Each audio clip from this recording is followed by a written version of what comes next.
Election express मध्ये पुन्हा एकदा स्वागत। आपण इथं चर्चा करतोय माढा लोकसभा मतदारसंघामधले इथं सगळे नेते आणि समाजामधले मान्यवर या ठिकाणी उपस्थित आहेत। बहुजन समाज पक्षाचे बालचंद्र कांबळे त्यांच्याशी आपण अजून बोलू शकलो नाही। कांबळे साहेब, काय नेमकं आश्वासन असेल या निवडणुकीमध्ये तुमच्या पक्षाचं आणि इथल्या खासदारांनी काम केलंय का? तुमच्या पक्षाला काय वाटतं? हॅलो, बहुजन समाज पार्टीच्या वतीनं या ठिकाणी माढा लोकसभा मतदारसंघामध्ये कुंदनजी बनसोडे एक तरुण उमेदवार आम्ही दिलेले आहेत। बहीण मायावतीजींना पंतप्रधान करण्यासाठी या देशामध्ये आज बहुजन समाजातील 85% बहुजन समाजाला 50-60 वर्षानंतर स्वातंत्र्याच्या एकदा तरी पंतप्रधान पदाची संधी मिळावी यासाठी आम्ही संपूर्ण देशभरामध्ये उमेदवार दिलेले आहेत। या ठिकाणी राष्ट्रवादी काँग्रेसचे सर्वेसर्वा शरद पवार साहेब 5 वर्ष खासदार राहिलेले आहेत, परंतु या ठिकाणी अशी परिस्थिती शेतकऱ्यांवरती आणि शेतमजुरावरती आलेली आहे। बाप भाकर दिना आणि आई भीक मागू, बाप भीक मागू दिना आई भाकर दिना अशी अवस्था शेतकऱ्यांची झालेली आहे। मी स्वतः शेतकरी आहे।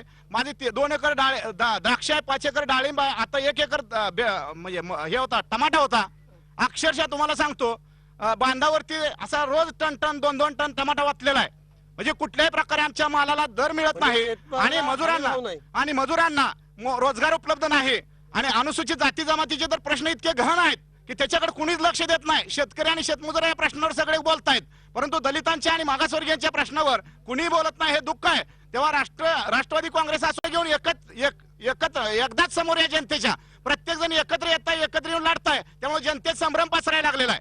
फसवू नका, आम्ही कुणाशीही युती केलेली नाही, आघाडी केलेली नाही। आपण पण त्याच पद्धतीने तुमची ध्येय धोरणं आणि तुमचे काय असलेले वचन जनतेसमोर घेऊन या, पण 5-5, 10-10 पक्ष एकत्र येता तेव्हा बंधूनो ही जनतेची फसवणूक आहे आणि जनतेनं सरळ येणाऱ्या उमेदवाराला मतं द्यावीत एवढी आमची अपेक्षा आहे। मित्र आघाड्या करून येणं यात काही चांगलं नाही, फसवणूक आहे।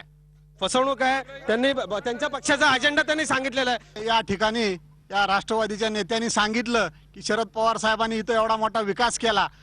तुम्हाला चव्हाण साहेब मी सांगतो, इथं मोडणीम वितरिका मंजूर झालेली आहे। युती शासनाच्या काळामध्ये ही योजना मंजूर झालेली आहे। आज 15 वर्ष झाली तरी ही योजना पूर्णत्वास गेलेली नाही आणि तिथल्या शेतकऱ्यांनी जवळपासच्या जिथपर्यंत कॅनॉल आलाय तिथल्या शेतकऱ्यांनी अक्षरशः साहेब वर्गणी करून कॅनॉल पुढे नेलेला आहे आणि त्याची बिलं मात्र राष्ट्रवादीने काढलेली आहेत। निशिकांत, आपल्याकडे उत्तर आहे का याचं? आपण बोला।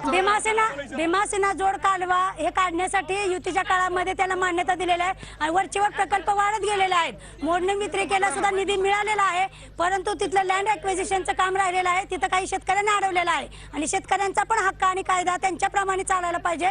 ते प्रकरण याच्यामध्ये गेलेलं आहे कोर्टामध्ये, त्याच्यामुळे तटलेलं आहे। मोडणी वितरिकेचं काम लवकरच चालू होईल, 1 वर्षामध्ये संपणार आहे। प्रकरण म्हणून प्रलंबित आहे, बरोबर। याचं उत्तर मिळालं। इथं काही प्रश्न आहेत ते मी आधी घेतो। जय जवान जय किसान। लढाई लागली जवानाची आठवण येते आणि भूक लागली किसानाची आठवण येते, परंतु समाज धर्म जात याच्या पलीकडे जाऊन कुठंतरी फक्त मतदान करताना कुठल्या बोलता बळी न पडता पण निरपक्ष नक्कीच आव्हान त्यांनी केलं। ठीक आहे, तुमचे सगळे सर्व सहकारी शेतकरी तुमच्यावरती ठीक आहे। राष्ट्रवादीच्या एका युवा प्रतिनिधीला बोलायचे, आपल्याला राष्ट्रवादीला सवाल आहे का? विचार। सगळेजण म्हणतायत की पवार साहेबांनी काम काय केलं। प्रत्येक जाती धर्माच्या सगळ्या पक्षाच्या लोकांना माझं आव्हान आहे, अन्न सुरक्षा कायदा पवार साहेबांनी राष्ट्रवादी काँग्रेस पक्षासाठी केला नाही, सगळ्यासाठी केला। प्रत्येक जण त्याचं धान्य घेते आणि ही जी काही शेतकरी संघटनेची लोक आहेत ही स्पष्ट शब्दात सांगायचं म्हणजे 100% खरं बोलतायत। बाहेरून आलेले पार्सल आहे, ही माड्यातली जनता, माडा लोकसभेची जनता कदापि सहन करणार नाही, कोण येणार नाही। शरद पवार देशाचे नेते, शरद पवार दिल्लीमध्ये महाराष्ट्राची भूमिका मांडणारा माणूस आहे। शरद पवार दिल्लीमध्ये भूमिका बजावणारा माणूस आहे। शरद पवार दिल्लीमध्ये शेतकऱ्याचा प्रश्न नक्की। पण आपण इलेक्शन एक्सप्रेस मध्ये माढ्यामध्ये आहोत, इथे लोकांना आपले सवाल आपले प्रश्न उपस्थित करायचे आहेत। पण माढा लोकसभा मतदारसंघामध्ये आहोत, इथं उमेदवार आहेत, तिथे सर्वपक्षीय प्रतिनिधी आहेत, इथं काही महिला भगिनी आल्यात, त्यांचे प्रश्न आहेत। आपण त्यांच्याशी बोलूया, त्यांच्याशी काय नेमका प्रश्न आहे ते जाणून घेऊया। एनसीपीचा उमेदवार आम्हाला बघायलाच मिळाला नाही, ते नेहमी प्रतिनिधी पाठवून करतात। मग संसदमध्ये पण असं प्रतिनिधी पाठवूनच कारभार करणार आहेत का? आम्हाला उमेदवार बघायचा होता म्हणून आम्ही खास इथे आलोय। आणि माळी त्यांना विचारायचंय मला की त्या म्हणाले की 1-2 वर्षात विकास होत नसतो, पण एका टर्मची 5 वर्ष असतात, त्यात तर होऊ शकतो। राष्ट्रवादीने आज 3 टर्म पूर्ण राज्य केलेलं आहे, त्यामध्ये काय विकास केला हे त्यांनी सांगावं। त्याचबरोबर शरद पवार साहेबांनी ते या भागामध्ये 5 वर्षामध्ये एवढी निराशा केली। वास्तविक ते एनसीपीचे सर्व संस्थापक असताना त्यांना काही जमलं नाही, तर त्यांच्या बगल बच्चा उमेदवारांना काही ते जमणारे विकास करायचा आणि म्हणून जो काम करणार आहे जो शब्दाचा पक्का आहे अशा धाडसी उमेदवारालाच आपण सर्वांनी निवडून दिलं पाहिजे. नक्की याचं उत्तर काय माहित आहे? त्यांना लोकांमध्ये जायचं असल्यामुळे जर तिथं लोकांपर्यंत नाही पोहोचलं तर गैरसमज निर्माण होऊ शकतो, म्हणून ते इथंपर्यंत आले नाहीत.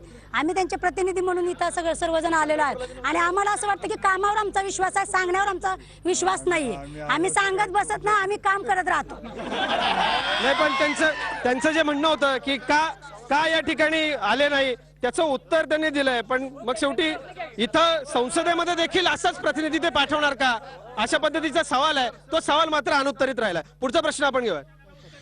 शेतकऱ्यांच्या तर समस्या आहेतच, पण विद्यार्थ्यांचं काय? जर विद्यार्थी शिकलाच नाही तर मग असे उमेदवार निवडून येऊन काय उपयोग आहे?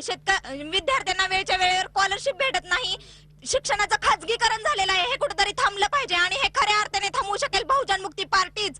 कारण बहुजन मुक्ती पार्टीतून विद्यार्थी संघटना ही पूर्ण देशभरात नाही, मग आत्ताच्या खासदारांनी विद्यार्थ्यांसाठी काही केलं नाही असं म्हणणं आहे. आम्हाला वेळच्या वेळेस साहित्य उपलब्ध होत नाही, शिक्षणाचं लायब्ररी नाहीयेत.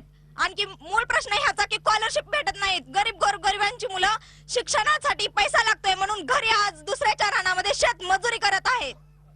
विद्यार्थ्यांना शेतमजुरी करायला लागते. ताई याचं उत्तर द्या आपण, का असं होतंय? माझं एकच म्हणणं आहे, या ताईने जो प्रश्न विचारलाय तो विद्यार्थी म्हणून विचारला असता तर बरं झालं असतं. एका पार्टीचे प्रतिनिधी म्हणून आल्यासारखा प्रश्न विचारलेला आहे. माझं हे सांगणं आहे की 1ली ते 12वी पर्यंत मुलींना शिक्षण हे फ्री दिलेलं आहे आणि हे फक्त पवार साहेबांनी केलेलं आहे. आणि सगळ्या प्रकारचे शासकीय कॉलेज आहेत. मी बोलताना फक्त सगळे बोलतायत. सगळ्या प्रकारचे इंजिनिअरिंग, मेडिकल, सगळ्या प्रकारचे शासकीय कॉलेज आहेत आणि तिथं गुणवत्तेचीच मुलं घेतली जातात. त्याच्यामुळे खासगीकरण झालं तरी सुद्धा तिथं गुणवत्तेचीच मुलं घेतली जातात. माझे काही ज्येष्ठ पत्रकार मित्र या ठिकाणी आहेत, आपण त्यांच्याशी बोलत. या सगळ्यांशी आपण बोललो आता इथं. नेमकं पत्रकार म्हणून आपल्याला काय वाटतं, जे आरोप झाले, ज्यांची उत्तरं मिळाली, जनतेच्या मनामध्ये आता इथल्या काय नेमकी परिस्थिती? मुळात पवार साहेबांनी गेल्या वेळेला उभं राहताना त्यांनी असं सांगितलं होतं की रस्ते, पाणी, वीज म्हणजे पायाभूत सुविधा उपलब्ध करून देण्याकडे माझा कल राहील आणि त्याचबरोबर ग्रामीण भागातल्या मुलांना गुणवत्तापूर्ण शिक्षण मिळण्यासाठी शैक्षणिक संकुलं उभारली जातील, हे पवार साहेबांचं आश्वासन होतं. परंतु गेल्या 5 वर्षात रस्ते, पाणी, वीज हा विषय पण बाजूला राहिला आणि शिक्षणाचाही विषय बाजूला राहिला. दुष्काळात काढलेल्या छावण्या असतील किंवा टँकरने पुरवलेलं पाणी असेल, हा विकासाचा विषय होऊ शकत नाही. ही ती तात्पुरती मलमपट्टी होती.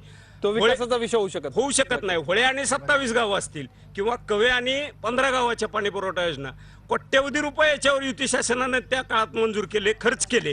त्या योजना आज तागायत पूर्ण होऊ शकल्या नाहीत. ती योजना 25 लाख रुपये देऊन केवळ टँकर भरण्यासाठी गेल्या दुष्काळात वापरावी लागली. हा ह्या शासनकर्त्यांचा नाकर्तेपणा असल्यामुळे लोकांमध्ये साहजिक नाराजी आहे. हे अत्यंत बॅलन्स मत होत आहे का पत्रकाराचं? अगदी आता आपण शेवटच्या भागाकडे बोलतोय.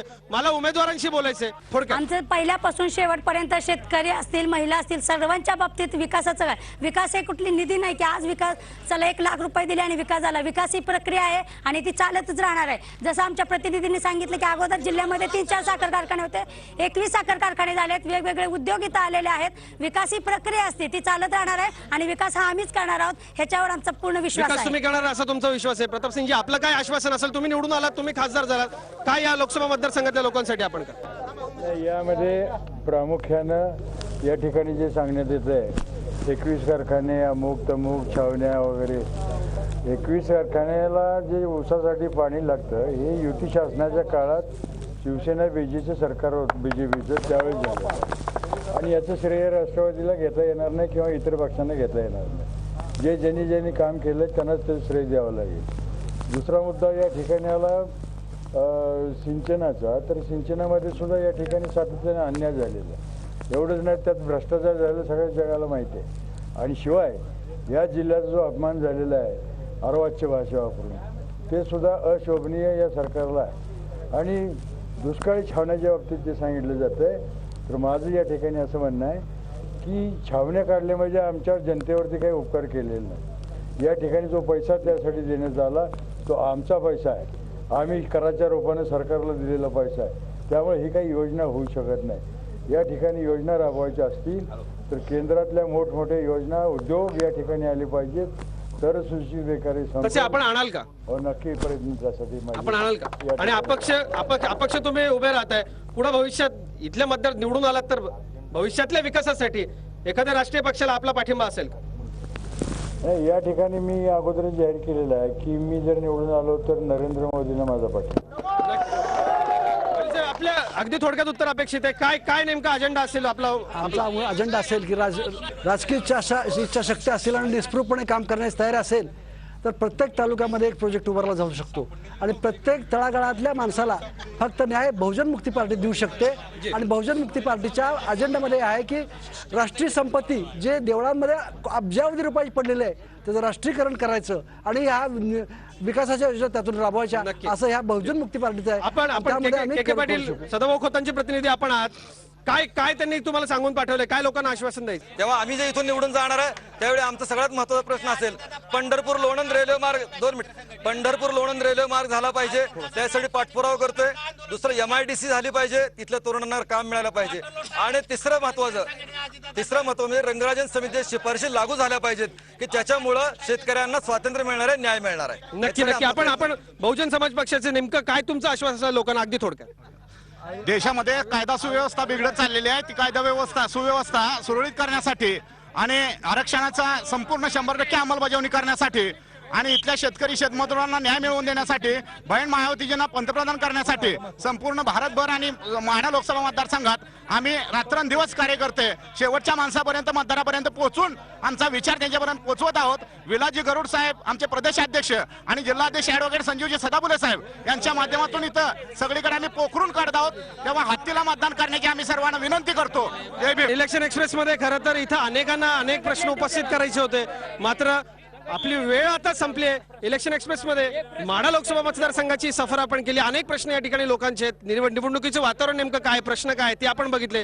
इलेक्शन एक्सप्रेस मध्ये आपण इथे थांबतोय. ताज्या बातम्यांसाठी पाहत राहा झी 24 तास. राहा एक पाऊल पुढे.